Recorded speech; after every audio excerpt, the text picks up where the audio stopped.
Uma garota de 16 anos que ainda morava com seus pais e as irmãs mais novas foi dormir em seu quarto e logo pela manhã do dia seguinte foi misteriosamente encontrada morta. A polícia imediatamente, quando chegou na casa, percebeu que se tratava de um assassinato, mas, estranhamente, nenhum dos parentes ouviu nada naquela noite. Os detetives levaram 31 anos para finalmente resolver o caso, mas o que ninguém estava preparado era para a reviravolta que essa história traria. Olá a todos, bem-vindos de volta ao canal Casos Trevosos. Eu sou a Vanessa Bap e hoje eu estou aqui para a gente mergulhar juntos em mais um novo caso. Então, sem mais delongas, bora pro caso de hoje. Fall Cox nasceu em 24 de março de 1973 em Kansas City, no Missouri. Ela tinha mais duas irmãs. A família toda vivia em uma pequena casa de 2 andares, localizada em um bairro residencial que era considerado um pouco perigoso. Desde muito pequena, a Fall ajudava os pais a cuidar das irmãs mais novas e ia regularmente à igreja. Além disso, a Fall ela gostava muito de nadar. Quando ela completou 16 anos de idade, ela arrumou um emprego de meio período em um parque de diversões local ali na cidade. A família toda não tinha uma boa condição de vida e as meninas buscavam ganhar pelo menos algum dinheiro durante o tempo livre da escola. Durante a maior parte das férias de verão do ano de 1989, a Fall trabalhou no parque de diversões, principalmente operando caixa e vendendo ingressos para os brinquedos. Em uma quarta-feira, no dia 26 de julho, ela terminou seu turno por volta das 10 horas da noite. Sua irmã e a irmã mais nova a buscaram de carro no parque, porque demoraria muito para ela voltar do parque para a casa de transporte público àquela hora. Quase imediatamente após ela chegar em casa, a Fall foi direto para a cama, já que ela ia trabalhar no dia seguinte bem cedo. Ela dormia no segundo andar da casa, no próprio quarto dela. As irmãs geralmente dormiam no quarto ao lado do da Fall, mas naquela noite em específica ela estava sozinha no segundo andar da casa. Uma das irmãs da Fall naquela noite estava trabalhando como babá para uma família ali perto, enquanto a sua outra irmã decidiu que ia dormir no primeiro andar da casa, porque ela dizia que era mais fresco no andar de baixo da casa. Era uma noite muito quente e o único ar-condicionado da casa estava funcionando exatamente no andar de baixo. E no primeiro andar da casa era onde também tinha o quarto dos pais das meninas. Na manhã seguinte, por volta das 9 horas da manhã, toda a família acordou com o som do despertador no quarto da Fall, que era a única que iria levantar naquela manhã cedo para poder ir trabalhar. Mas por algum motivo, a garota não desligou o despertador. Então, uma das irmãs mais novas da Fall e a mãe dela foram até o quarto da Fall, onde uma cena horrível as aguardava. A Fall estava deitada na cama, sem sinais de vida, e seu pescoço estava visivelmente machucado. A garota não tinha pulso, então os pais imediatamente correram e chamaram uma ambulância. Mas, infelizmente, quando a ambulância chegou, já não tinha mais nada que poderia ser feito. Estava evidente que a Fall havia falecido horas antes. Após examinarem seu corpo, os especialistas médicos determinaram que a estrangulação foi a causa da morte e que a garota também havia sido sexualmente abusada. Quando a polícia chegou na cena do crime, percebeu logo que teriam pela frente uma investigação muito difícil, porque apesar do fato da Fall ter sido morta em seu quarto em uma casa pequena, com isolamento acústico muito ruim, seus pais e irmãs não ouviram absolutamente nada. Nenhuma porta tinha sido forçada, nenhuma janela estava quebrada, absolutamente nada indicava que alguém havia entrado na casa. A investigação inicial não revelou nenhum suspeito óbvio. E a única explicação que a família deu por não ter ouvido ninguém naquela noite ter ouvido nenhum barulho era que o ar-condicionado que ficava no primeiro andar da casa era muito antigo e muito barulhento, e que bloqueava qualquer outro ruído na casa. A única coisa estranha naquela noite foi percebida pela irmã de Fall. Segundo o relato dela, o poodle da família estava se comportando de maneira muito estranha naquela noite, latindo muito. Só que a família não deu muita atenção a isso. Na época, esse comportamento estranho do cachorro foi atribuído ao fato de que a poodle estava com filhotes. A polícia, no entanto, após examinar com detalhes a cena do crime, fez várias descobertas importantes. A teoria da polícia era que um agressor, ou mais de um, haviam entrado na casa por uma janela que ficava no segundo andar e que dava para o quintal da família. Essa janela no segundo andar estava aberta porque não havia ar-condicionado no segundo andar. No quarto da Fall, os especialistas encontraram as primeiras pistas importantes.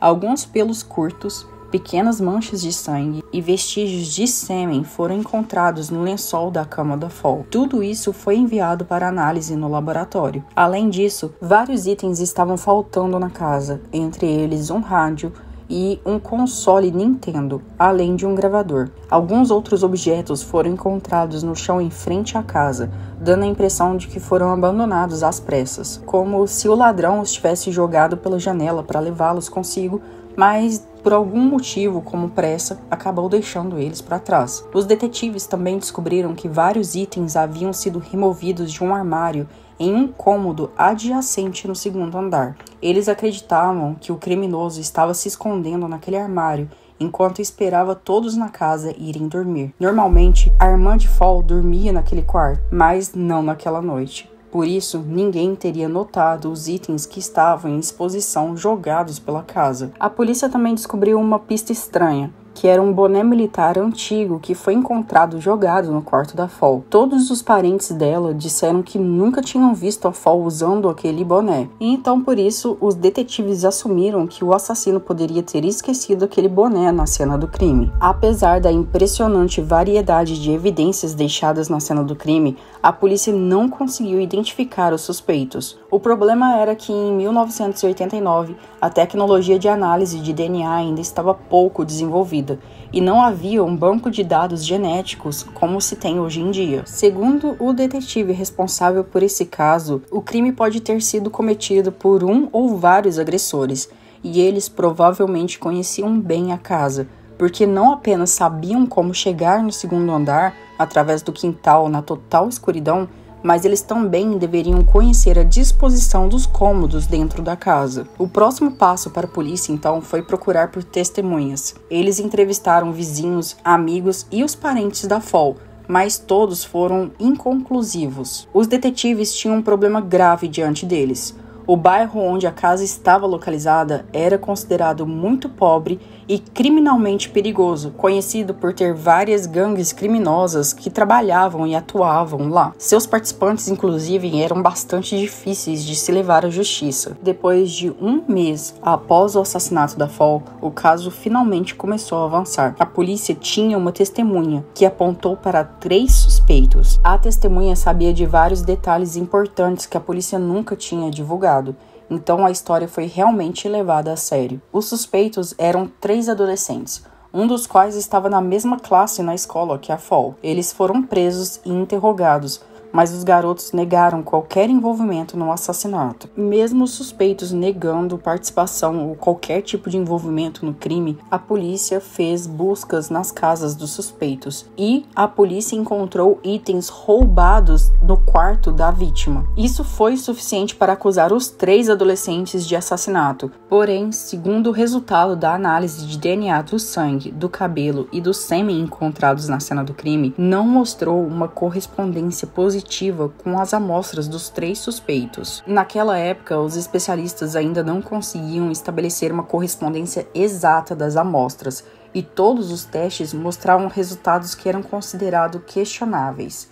Em outras palavras, o resultado da análise não confirmava uma correspondência positiva e nem negativa. Apesar desse resultado das análises, a polícia conseguiu obter informações bem úteis de um dos 3 rapazes.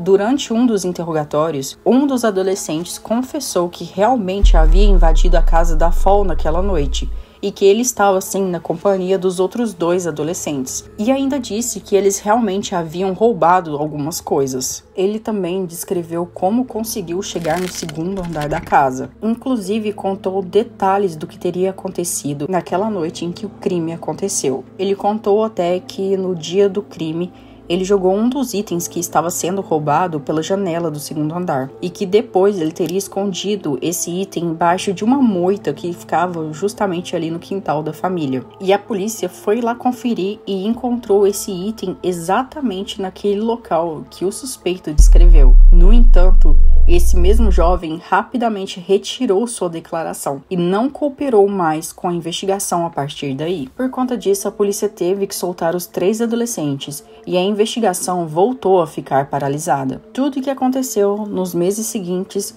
é que um desses adolescentes passou 8 meses na cadeia por roubar os itens na casa da Fall. O caso, desde então, ficou arquivado.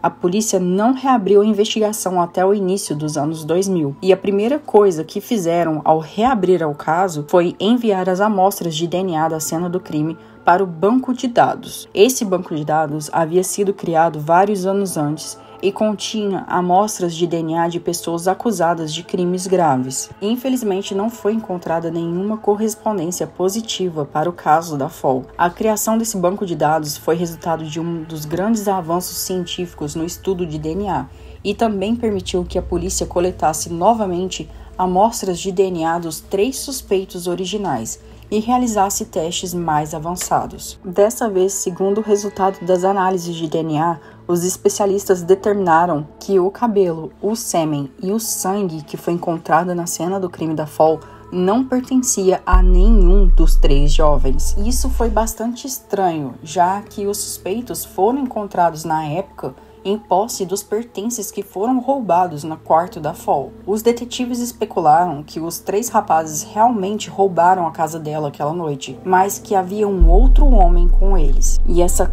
4ª pessoa que teria sido a responsável por abusar e matar a garota. Mas tudo isso levantava ainda mais perguntas. Afinal, 4 criminosos entraram na casa despercebidos, mataram a Fall e saíram do local do crime sem serem pelo menos notados? A polícia ainda não tinha resposta para essa pergunta, e desde então, o caso mais uma vez ficou paralisado. A cada ano que passava, a família da Fall acreditava cada vez menos que o assassinato seria solucionado. Eles continuavam a acreditar que aqueles 3 suspeitos estavam em sua casa naquela noite e que eles poderiam sim apontar o responsável, o assassino, mas que eles na verdade nunca fariam isso. A única coisa que poderia ajudá-los a descobrir a verdade era uma amostra de DNA armazenada no laboratório da polícia. Só que a polícia sempre dizia que testes de DNA requeriam dinheiro e a polícia tinha dezenas de casos na frente. Por esse motivo,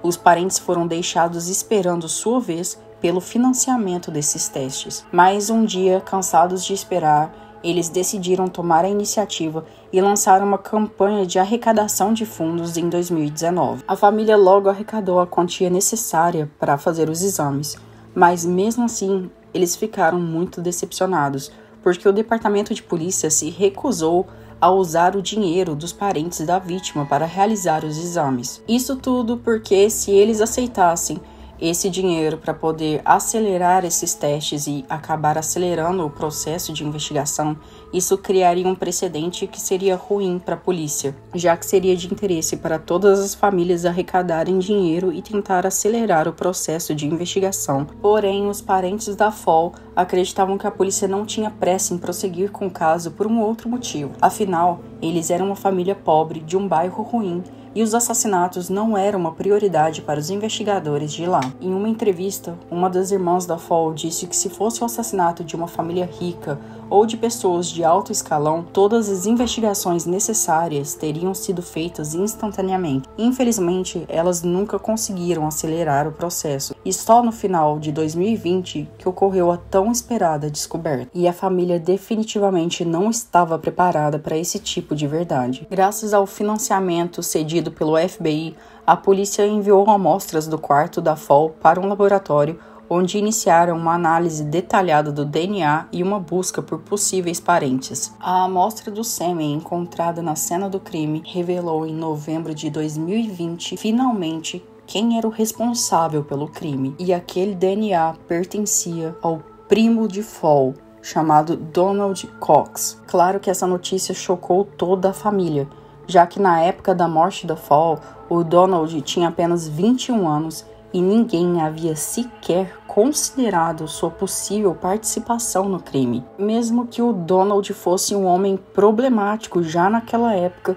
e que estava constantemente atrás das grades, ele já tinha sido julgado várias vezes por delitos menores, como roubo e posse de substâncias ilegais. Infelizmente, naquela época, ainda não coletavam amostras de DNA dos criminosos. Caso contrário, esse caso teria sido solucionado muito tempo antes. Mas como houve essa demora para solucionar esse caso, o Donald morreu de overdose em 2006 e a polícia estava investigando a morte dele, porque certas circunstâncias do crime pareciam no mínimo suspeitas. E foi por conta dessa outra investigação que estava acontecendo que uma amostra de DNA do Donald foi preservada. E só não foi incluído no banco de dados do FBI, aquele banco de dados com a carga genética de todo mundo que cometeu crimes graves, porque esse homem, o Donald, nesse caso, era uma vítima e não um criminoso. Mas não havia dúvidas. Eles compararam a amostra com o sêmen encontrado no local do assassinato na época do assassinato da Fall e obtiveram uma correspondência de 100%. Apesar da gravidade dessa descoberta, os parentes receberam uma resposta para uma pergunta que os atormentava há 31 anos. Mas havia ainda um ponto muito importante nessa história toda. Uma grande quantidade de evidências indicava que os 3 suspeitos originais, lembra aqueles 3 adolescentes lá atrás, eles também estiveram na casa da Fall naquela noite. E agora ficava claro por que os criminosos que invadiram a casa aquela noite conheciam tão precisamente a casa e as rotinas da família. O Donald era um visitante frequente da casa e conhecia todas as rotinas da família. No entanto, a polícia acabou encerrando o caso e nenhuma nova acusação foi feita contra esses 3 homens. Uma curiosidade desse caso, que foi interpretado na época como uma possível negligência da parte dos detetives nesse caso, é que vocês se lembram que foi encontrado um console de videogame da Nintendo que tinha sido roubado? Pois é, esse console da Nintendo que foi roubado na casa da Fall estava justamente com esse primo da Fall. E ele viveu por mais de 17 anos sem qualquer punição pelo que ele fez, como se nada tivesse acontecido. Mas, eventualmente, sua dependência de substâncias ilegais o levou à sepultura. E ele não representa mais nenhuma ameaça para ninguém. Esse é o caso de hoje. Muito obrigada por ter me assistido até aqui. Te vejo em um próximo vídeo. Tchau!